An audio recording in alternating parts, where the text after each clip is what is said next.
اگر ایک اسٹیٹ، ایک ریاست، ایک گورنمنٹ قانون بناتی ہے اور اس قانون کے بارے میں ہم یہ کہتے ہیں کہ یہ اس نے عوام کی فلاح و بہبود کے لیے بنائے، تو جو قوانین اللہ نے بنائے، جو قوانین اللہ کے بنائے ہوئے ہیں، حلال حرام کے، فرض اور واجب کے، اور جائز اور ناجائز کے، اور حلال اور حرام کے، جو قوانین اللہ کے بنائے ہوئے ہیں، کیا وہ انسان کی کامیابی کے لیے نہیں ہے؟ کیا وہ انسان کی فلاح و بہبود کے لیے نہیں ہے؟ وقتی طور پہ اگر کسی کو کسی غلط کام میں مزہ آتا ہے، اس کا یہ مطلب نہیں ہوتا کہ یہ کام ٹھیک ہے۔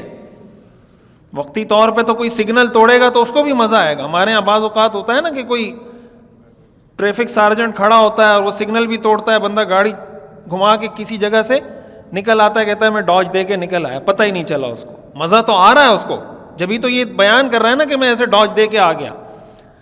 لیکن اگر سارے لوگ اس طرح ڈاج دینا شروع کر دیں اور ٹریفک کی قانون کی ہر آدمی اس کو توڑنا شروع کر دے تو کیا نظام چلے گا؟ تو وقتی طور پہ تو مزہ آتا ہے قانون توڑنے میں کہ آپ نے قانون توڑ دیا۔ کوئی آدمی زنا کرتا ہے، وہ کہتا ہے کیا، بہت سارے لوگ کہتے ہیں کیا فرق ہے نکاح میں اور زنا میں؟ یہی وہ چیز ہے جو اس وقت کے کافروں نے کہا تھا کہ کاروبار میں اور سود میں کیا فرق ہے؟ انما البیع مثل الربا، کاروبار اور سود ایک جیسا ہے۔ اللہ نے فرمایا احل اللہ البیع وحرم الربا، اللہ نے کاروبار کو حلال کیا، سود کو حرام کیا۔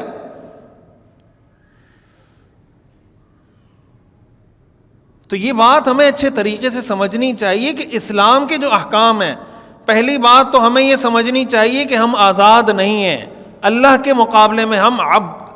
ہم جب کہتے ہیں نا اشہد ان لا الہ الا اللہ واشہد ان محمدًا عبدہ ورسولہ، علماء نے لکھا ہے انسان کی جو سب سے بڑی صفت ہے، انسان کی وہ صفت جس میں اس کی سب سے زیادہ عزت ہے، وہ یہ کہ وہ اللہ کا بندہ ہے۔ سب سے زیادہ معزز لقب، ٹائٹل ایک انسان کے لیے اگر کوئی ہو سکتا ہے دنیا میں، وہ ٹائٹل یہ ہو سکتا ہے کہ وہ عبداللہ ہے، وہ اللہ کا بندہ ہے۔ اس سے زیادہ عزت والا لقب دنیا میں کسی انسان کے لیے نہیں ہو سکتا۔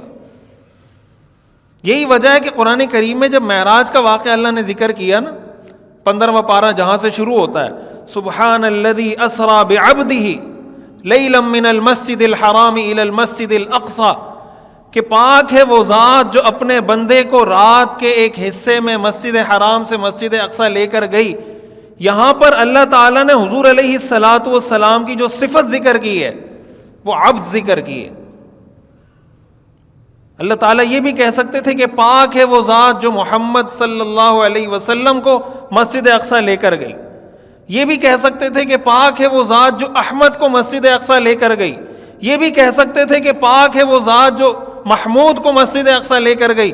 اللہ نے فرمایا پاک ہے وہ ذات جو عبد کو، بندے کو مسجد اقصی لے کر گئی۔ علماء نے لکھا ہے یہاں اللہ کے رسول کی جو ٹائٹل اللہ نے بیان کیا ہے، یہ اللہ کے رسول کی عزت کے لیے بیان کیا ہے، ان کو بلند مرتبہ بتانے کے لیے کہ یہ اللہ کے بندے ہیں۔ بھائی کوئی مانے یا نہ مانے، بندے تو سب اللہ کے ہیں۔ کوئی اگر یہ کہے کہ وہ نہیں مانتا اللہ کو، پھر بھی وہ بندہ تو اللہ کا ہی ہے۔ لیکن اصل کمال یہ کہ انسان اللہ کو بھی مانے اور اللہ کی بھی مانے، اور جتنا وہ اللہ کی مانے گا اتنا بڑا عبد ہوگا، وہ اتنا بڑا غلام ہوگا وہ۔ یہی وجہ ہے کہ ہمیں اس بات کا حکم ہے کہ اللہ کی زیادہ سے زیادہ تعریف کریں۔ قرآن شروع الحمدللہ رب العالمین سے ہوتا ہے، بار بار ہمیں حکم ہے کہ اللہ کی زیادہ سے زیادہ تعریف کرو، اس لیے کہ ہم اللہ کے بندے ہیں، اللہ کے غلام ہیں۔ تو پہلی بات ہمیں یہ پتہ ہونی چاہیے کہ ہم اللہ کے بندے ہیں۔ جب اللہ کے بندے ہیں تو اللہ کے قانون ہم پہ لاگو ہوں گے۔ تو اگر یونائٹڈ نیشن کا بنایا ہوا قانون، اس کی ڈیفینیشن جو انسانیت کی یونائٹڈ نیشن کرتا ہے وہ معتبر ہے، تو اللہ تعالیٰ نے جو قانون بنایا وہ معتبر کیوں نہیں ہوگا؟